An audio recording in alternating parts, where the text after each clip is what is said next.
everyone, I'm Alex and welcome back to my YouTube channel. This is a place where I talk about what I've been making each month, and I've got some knitting, some sewing this week, tiny little bit of spinning. I might chat to you about a little sample I've been doing. But yeah, it's really great to be back. I'll pop my cup of tea down.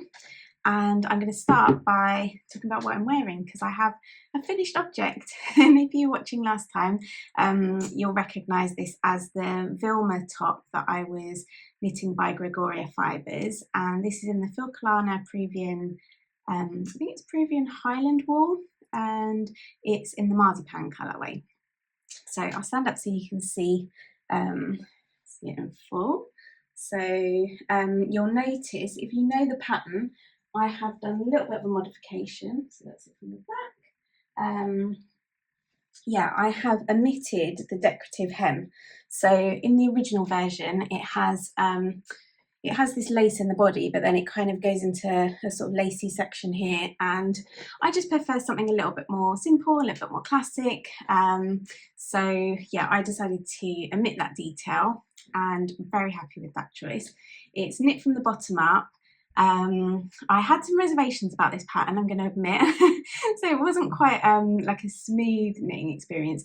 There were two things, and I'm not the kind of knitter that doesn't like following a pattern exactly, and this pattern didn't have a schematic, and you knit a very small swatch. Like I'm a knitter that would knit like at least 6-inch square swatch, and this was like a very small swatch, no schematic. So I felt like I didn't have all my usual things in place that I would follow to make sure that I'm getting the finished piece just right. But I needn't have worried, because I'm very happy with the finished piece. I think I was maybe more nervous because it was bottom up. I am a petite person, so I'm only like 5 foot tall. So if I was going to modify anything, it's always the length. And with it being bottom up, that's a little bit more tricky to do, which I did talk about last time. I think how I left it last time was that I was a bit unsure, and I was really close to being finished on the body. So basically, I think I said last time, I was like, I don't know why I'm stressing. It's not going to take me much time to rip it back if it's not right. I'm just going to finish it, try it on, and what do you know, I tried it on, trusted the designer, and it fit fine. So I needn't have been stressing about that. I don't know about you, but sometimes you just spend a lot of time kind of procrastinating and worrying that something's not going to turn out, and it kind of puts you off working on something.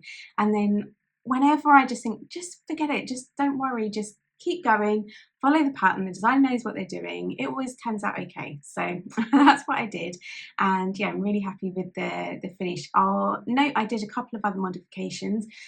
So on the shoulder there's supposed to be an exposed seam here, but I didn't do the exposed seam. I think it looks very neat and clean on the shoulder. And also the width of the ribbing is a little bit wider than called for in the pattern. I did the ribbing so that all of the ribbings are the same width. I just like that kind of continuity. I think next time the one change I would make is, I don't know if you can see, the first button is really close to the edge. And I think if I was doing the buttons again, I would start sort of here. I'm not sure if it is, like maybe it's a design choice, because if it's not so close to the end, maybe it would flare out a little bit or something, I'm not sure. But yeah, actually, to be honest, I quite often wear it and I have the last 2 buttons, I don't know why, but quite often I sort of will wear it a bit more relaxed.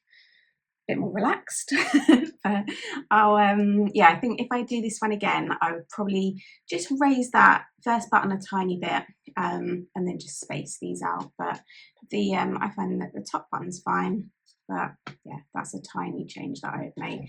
But yeah, otherwise I'm really happy. And you know, this is probably the hand knit that has the most compliments, especially from people that don't knit. It's the one thing that I've worn, and so many people have commented on it, and everybody knows that I knit, but they don't always comment on my knitwear. So I feel like there is something special. I'm not sure if it's that these kind of vests are quite in fashion at the moment, so lots of people are wearing them. But yes, so many people, multiple people have commented as soon as they've seen me wearing it, and have been asking about if I made it, where did I get it. I don't know, people just have really seemed to like that. So that's another good feeling, isn't it, when you're a maker? And it's so nice when you can say, oh, you're a made it. And it feels nice when yeah, all your hard work is appreciated. I've actually even had people ask like if I take commissions and knit it, which that's always a no from me. I'm not into knitting for other people. I like to take my time. I don't want to do it under pressure. Like, knitting's my relaxing thing, and yeah, it's not something that I do. But I always tell people that they could easily learn to knit themselves, and especially nowadays with YouTube, I feel like it's so easy. If you want to learn to knit, I think it's always helpful if you have somebody that you know who can help you like troubleshoot things or help them through mistakes. But I do think it's really helpful if you can use YouTube and just give someone a bit of guidance to get them started. And yeah, I just think that's a good way of helping somebody, is like being there to help them with mistakes, think back, do all those kind of things. But I do think it's really helpful if they can I don't know, take a little bit of the initiative and actually like go through and work out how to do it through YouTube. I think it's better than when you're relying on someone. I might be completely wrong because everybody learns differently, but I feel like in my experience, that's when I learned best, was over the years. Some people had tried to teach me to knit, and I always felt like I kind of really relied on them and I wasn't really taking it in. I was just over time sort of learning, I guess, through the memory of it. But I felt like when I was sort of a teenager and I really wanted to learn myself, and I had that motivation of like a finished project that I wanted to do, I would like really concentrate on what the videos were showing me and how to do it. And then I felt like that really sticked with me because I kind of had to remember it. So I don't know if anyone else has had that experience, but I feel like it's quite helpful sometimes if you've learnt yourself. So yeah, that's my first thing to show you today, and pretty much it's my sort of biggest project at the moment. I've just got a few little things on the needles at the moment, and I think before I go into my knitting, I'm going to jump into talking a little bit about my sewing, because that's the other sort of bigger project that I've been working on.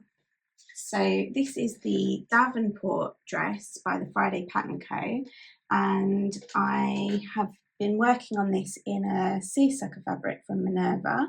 And as you can see, it hasn't got the skirt part, but I have been just slowly chipping away at this. I feel like sewing always takes so much longer than you think it's going to, and I used to put a lot of pressure on myself to do like a whole project in the day, and I'd be like cutting and putting the pattern together, cutting out the pieces, whereas now I very much kind of split it into different sections. And I feel like this is something that I picked up from Libby of Truly Myrtle, and this would have been years ago, like years and years and years ago. I feel like, can't even remember if she maybe had an audio podcast or if I was watching her on video. I can't remember. It was someone that I've followed for a long time, and I remember she used to do sewing, and she used to talk about breaking it up into these sections, and it's something that I really took on board because there's no rush. I don't need to have this finished in a set amount of time. I'm not sure if that comes from watching a lot of like YouTube content where there's sort of, for obvious reasons, it's really like satisfying as a watcher to see everything all happen in like a day or a weekend.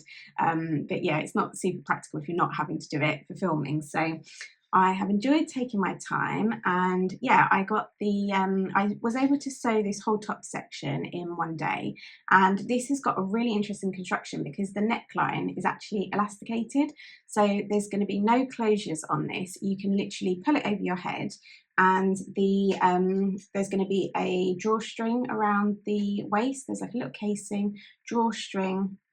And yeah, I'm really excited to see how, oh, actually you can see I've already sewn the drawstring section. It's got these little puffs, which I think will look great with like a vest like this, if you can see the little puffs coming out the side. And yeah, I'm really happy. It's come out really well. I have picked a size down from the size that I would usually wear, and how I went about choosing that is I kind of used my knowledge of sizes from knitting and trusted the measurements. So as I say, I knit a size that is much smaller than what I would usually choose from like a ready-to-wear shop, but I have a dress that I really like the fit of, and I measured the waist and like the hips, and I use that to determine which size pattern I would use. I find, I'm not sure if it's, I don't know if this is common, but I tend to find that sewing patterns do come up larger. They always seem to have more ease than I'm expecting. So yeah, I really sort of trusted those measurements and picked a size in the pattern that was quite similar to that dress that I wear, and it is sort of like a looser fitting dress, but yeah, I kind of really thought that was the fit that I wanted, picked a size, and it's worked out because I've been able to try the top on, and yeah, I think it's going to all work out fine. I think I'm going to extend the skirt so it's a bit longer. I've got loads of material left. I think I had to buy 3 meters, so it'll be interesting to see how much I have left over, but it's given me the bug for sewing. I'm really sort of feeling like I want to sew some more dresses this season, and I've got my eye on some corduroy that I'd like to use. I'm kind of picturing like a bottle green, sort of very simple little smock dress that I think I might do. So I'm on the lookout. If anybody has any of their like tried and tested simple patterns, let me know. But yeah, so those are the 2 sort of main projects that I've been working on at the moment. And the next thing I've got is a pair of socks. So it's in one of my little flying geese project bags. Oh, got a fluff on there. It's fluff and threads everywhere in my house, which is probably quite a common problem for knitters and sewists. But I've got a pair of socks on the needles, and these are the what are they called? Cozy Autumn socks by This Handmade Life. So they're knit from the cuff, and you can see it's got this lovely lacy texture, and the yarn is the Fibre Coat Amble. The colourway, I want to say it's Fairhill, pretty sure it's Fairhill colourway. This lovely brown, and as you can see, it's got these kind of like, I don't know, it's like little shifts in the colour. It almost reminds me of that kind of colour you get in a, like if you look at like oil slick or something, it's got that kind of like shift. It's got the little like tealy sort of blues mixed in with that brown. It's a beautiful colour. And actually that was one of the reasons why I started knitting these, because I have a pair of socks of these already, and I wear them in my hiking boots. And that shows how robust this yarn is. It has a recycled nylon, but it's also a merino and alpaca mix. And yeah, they haven't gone to holes. I've worn them so many times in my hiking boots. It's a really strong yarn, but I wanted to have a really lovely sample to show on my stand. I've been doing a lot more events, and I was planning to have them at my Make Joy stand, but sewing all the bags and doing all the other things to get ready for that, I just didn't have time to finish the socks, which is fine. I've got lots of other beautiful samples on the stand, but oh, if you came and saw me at Make Joy, it was such an amazing day. It was the first time Make Joy has been in this venue. It was at the Woolwich Works in London, and it was such a great venue. It was in a room that I think was like a dance studio, because it had bars and all the mirrors along the walls, and it's a listed building that has been renovated, so it was beautifully finished inside. The lighting was incredible. It had these beautiful windows overlooking the Thames on all sides, so there was lots of natural light coming in. It was really good for yarn shopping because you could really see all the different colours, and it was just had a really nice atmosphere with some really great knitters. It was a show that was like busy all day, so I didn't really pick up my knitting, to be honest, while I was there. It was just a one-day event, so I think people came, yeah, a lot of people came on that Saturday, and I met lots of people like that have been watching the videos or that have bought my bags, people that came to look for specific bags, and yeah, it was really nice to see people love the candles. That I think I showed in my last episode that I put the candles in my winter box. I had a lot of the candles for sale, and people were buying them for like their knitting group, Secret Santa, and things like that. And it was really, yeah, it was really lovely to see that people were into those. And actually, talking about winter boxes, I was blown away by how many of you ordered the winter boxes after I talked about them on here, because I think I very briefly said, oh, I maybe put a link up in the shop if anybody knows that they want to buy one, but I was sort of thinking that most people wouldn't want to purchase until I'd like done all the photos, shown the bag, like, I don't know, just done all of that. But what I didn't realise is everybody seems to like a mystery. And this is so not me, because I'm not someone that would ever buy a mystery. I'm not going to do a mystery knit along. I'm not going to buy a yarn club where I don't know what's coming. Like, I'm very considered in all of my purchases, all of my making. Like, I really think about what I'm buying, So yeah, it's never really been a thing that I thought, I don't know, I know that people do them, so I feel like obviously now I realise it obviously is a popular thing, but maybe because it's something that people are buying before the holidays. But yeah, you really love the mystery element, and they sold out so fast. So what I have done is I've kind of done another iteration. So I had those beautiful winter boxes with my yarn from Woolly Mammoth, my candles and these things, and I've done like a mini luxury box. So this is like a very letterbox friendly package, which means the shipping is much lower. I think it's less than half what the shipping of the boxes were. So for all my international customers, if you were interested in the boxes, I would check out the mini the mini winter boxes that I've done. Basically, they fit in a box that goes through the letterbox. I've got a beautiful bag that's going to have this green bottom. And as I mentioned last time, I've reimagined one of my most popular winter prints, which if you've been here a long time, you will know this print. It's the Winterwoods. Oh, God, tickle my throat, hold on.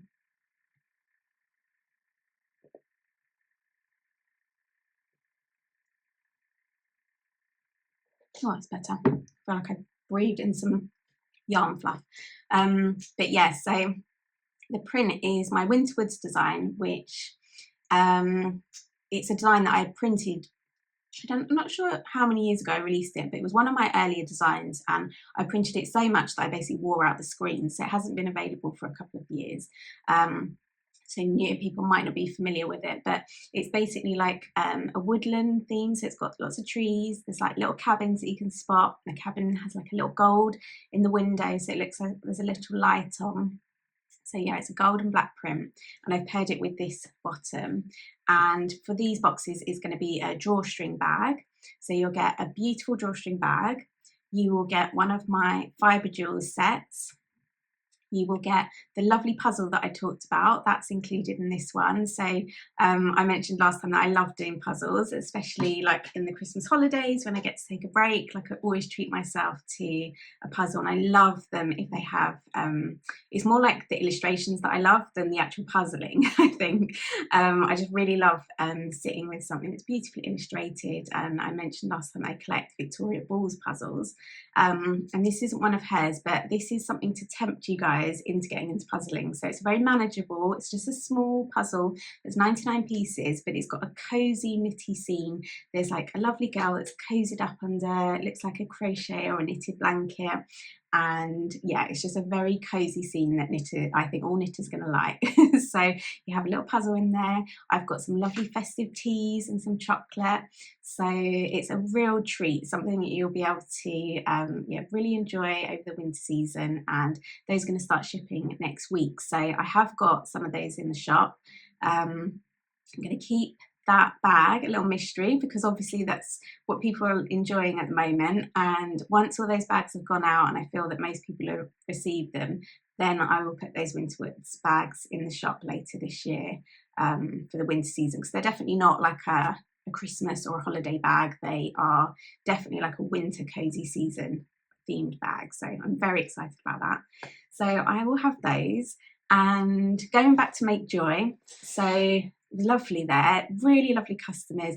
Everyone was so chatty. I found that at shows more and more, not everybody wants to chat. There's always like a good mix of like people. Some people want to stop and have a good conversation about my making or what they're doing. I always love stopping talking to people about what they're wearing, because that's so many good knitwear pieces when you go to a yarn festival.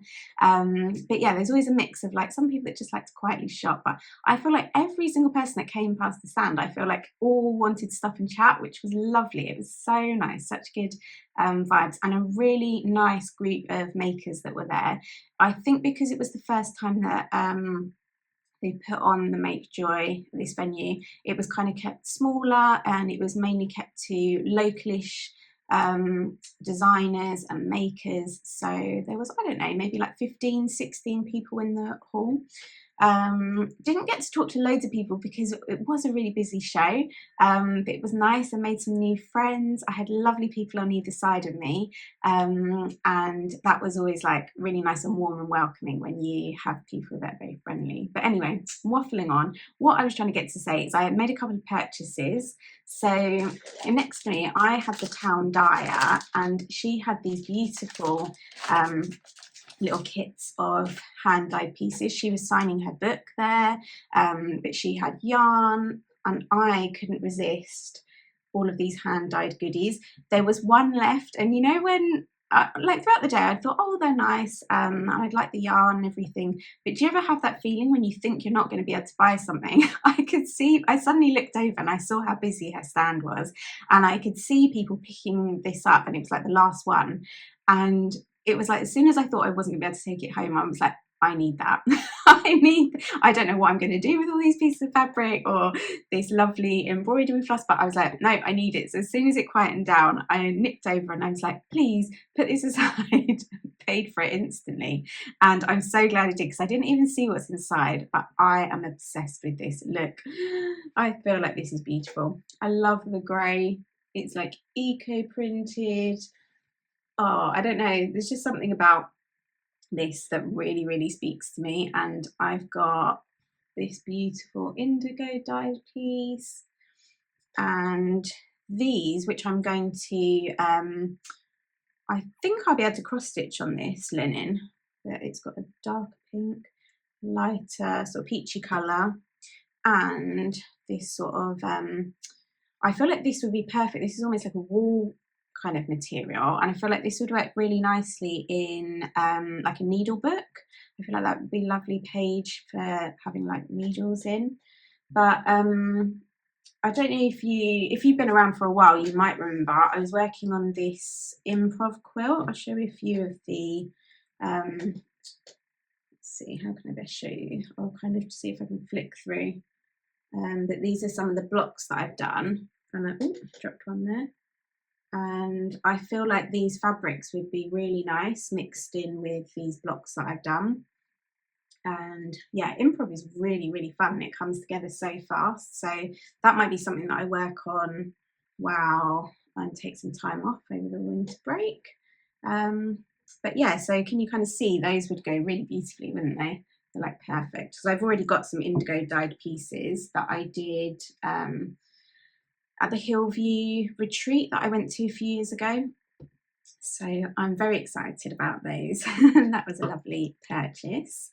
So I'm going to put links to everything down below. Actually, this, I feel like I've just suddenly popped into my head. I feel like this would be lovely. Not the whole thing, but like a piece of this would be so nice on my scissors, like my fabric shears. I might do that. I might put that on there. But yeah, I feel like I'm going to make sure I put links to everything I talk about down below this video. There's always a link to the blog where I have listed everything linked that I speak about, but I also have a newsletter. So if you want to get all the show notes straight to your email every time a new video goes live, I send out a notification to everyone's email saying the video's gone live. I put links right in there, and so before you even watch the video, you know what I'm talking about that day. And yeah, lots of people I know really enjoy that. So I will put a link to that if you want to sign up for the show notes newsletter.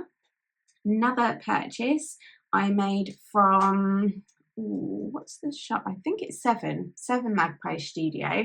I got another one of these West Yorkshire spinner skeins. I've knit a few of the West Yorkshire spinners colours, and it's always such a treat to see things in person because the computers never do the colours justice, and it's quite hard to decide. But this was like an instant. It was actually when the show was sort of finished and we were like walking out. They'd set up like a little drinks reception for everybody to chat after, and I was walking past this stand and I just saw these colours, and they just, yeah, I was like, I need that. So I picked up one of those. I love doing these kind of socks, especially when I'm at events and I just want something simple to go round and round and round. I'm going to do a simple pair of socks. I'm going to actually try and see, I'm not sure if anyone's knit this. I'd be so interested to know, is the blue, does anybody know, is that the juniper colourway in the West Yorkshire spinners? because I can see, I think it's like this, there's like a muddy green, which I can see, that I'm sure is one of their colours. But I would love to know, because on every website I've looked at, that juniper colour looks different, and I can't work out if it is a match. Because if it is, I would think it would be really nice to do blue heel toes and cuffs. If not, I might either pick up the yellow, which I've done for another pair of socks, so I have some yellow, or navy. I feel like would look nice with these. So yeah, that was a couple of things that I bought from there. What else do I have to show you?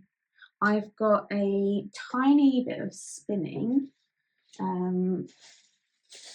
I was very kindly sent this apple door top by John Arbon, and I love this kind of thing where you have these like really bright splashes of colour, but then when you spin them, where is it here, you get like a lovely soft, that's picking up on the camera, it's so subtle. I think this is called sheep's nose. Where did I put the little tag? Sorry for the rustling. Yes, sheep's nose. So it's a Devon close wool, Romney and Exmoor Blueface bell end. And yeah, I was very excited to receive that. They sent me a little bit of yarn to try as well. Look at these colours. They've just released the Apple Door Aran. So they sent me some of these to try. But very excitingly, I'm not going to reveal too much now, but I have placed quite a big order with John Arbon for some yarn for the shop and for my next show. So if you're wanting to see me next, I'm going to be at the Christmas Wool Show in Birmingham on the 14th and 15th of December. So it's going to be a lovely Christmassy event. I hope lots of you will come. You won't be too busy in December. I feel like that's a lovely thing to do in December, is to come out, get your knitting out, spend a day, treat yourself to some yarny things. I've got some things coming from them that are going to be on the stand, and I will be bringing them to the shop as well, but I'm going to share a bit more of you with you later. But so for now, I'll just tease you with these Apple Door Aran little minis that they sent me as well, and this lovely fibre that I've been spinning up, because I think, oh, it's beautiful. I love using their spinning stuff. So I think that's everything. I'm going to quickly show you, because after Make Joy, I did bring lots of bags home and I've put them in the shop. So I'm going to really quickly just give you a very quick flip through of some of the bags that I've got. So these are all the drawstring ones. Got my flying geese, got my knitted loops. I love these. These are so like autumnal. And I've got, I'll have lots of little totes. So I've got the winter berries, I've got more flying geese, got my little knitted loops. Oh, I love this one. This is one of my favourites. Love this print. So like bold and floral. So yeah, just really quickly, because I know there's a lot to see. But if you, in this quick brief show and tell, you see something you like, you can go over to the website and you can have a closer look, because I've got lots of things to show you. These big bags are great for sweaters or blankets, all of that fun stuff. So that's the last one. Let's see. There we go. Yeah, that's the last one. So yeah, those are all the bags that I've just put in the shop that came home with me after Make Joy, and I will be working on new stuff. I will be bringing those Winter Woods bags that I talked about that are going in the winter boxes to the Christmas Wool Show in Birmingham next month. So hopefully I'll see some of you guys there. I am really loving doing the events. It's been one of the best things that I've added to what I do, really. I have been online for nearly 10 years. I can't believe that next year in 2025, it will be 10 years since I started my business. And this has been a great addition. It's been a really good, I almost started doing it thinking of it as like a marketing tool, of like a way in getting in front of lots and lots of new people, because online, I feel like, I don't know if I'm reaching many new people. So I thought, let me get in front of knitters that I know that are in my area, and it's been such a wonderful thing. It's like been, yeah, just a real joy, honestly. I can't, I thought, I don't know, I'm quite an introverted person, and I wasn't sure if it was going to be for me, but if you've come and met me at the shows, I think you'll see, like, I really enjoyed putting my stand together. I love creating all the bags. It's been, as a maker, it's really changed my workflow, especially next year. I think I've got 6 shows in my diary, which I think most of them I'm not supposed to say just yet. But I'm going to be popping up at some new shows. I'm going to be returning to some shows. I've got, I think the first one next year is February. So I will be, I think I'm allowed to say that, I'm going to be at Unravel in February. That's going to be kicking off the year, and then I've got, yeah, lots of fun shows throughout the year. So I've got a couple of, I think I've got 2 new shows that I haven't ever done before, and I'm returning some that I have. So yeah, I'm really looking forward to next year and just meeting more of you. And it's, yeah, it's been exciting to think about new bags that I want to design and bring to those shows, and have those kind of like key points in the year that I'm working towards. And yeah, I really enjoyed chatting to you today, and I hope to see you. When will I see you next? If I do one in a month's time, it will be just before the winter break, so it will be nice. Hopefully I will have finished my dress. I've got some yarn that I've ordered to knit a sweater, so I want to do just a very classic grey crew neck sweater that I've got yarn coming. Some more so a new cast on, probably will have done some socks, definitely would have done some spinning. See my wheel in the background, I've got my Yarn Tings fibre on there that I've been spinning, about halfway through that I think now, so might have a finished skein of that. So yeah, I'm really feeling inspired with my own making at the moment, so I think I will have lots to show you next time.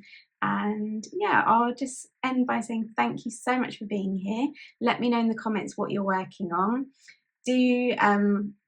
Do tell me where you are in the world and what you're working on, because that is such joy. I love picturing what you're working on, but also it gives me so many ideas for new projects that I want to start. I always like note down, I always click through and try and find the patterns that you mention, and yeah, lots of those have been added to my queue as well. So yeah, come and tell me what you're doing, and I will see you next month. Take care. Bye bye.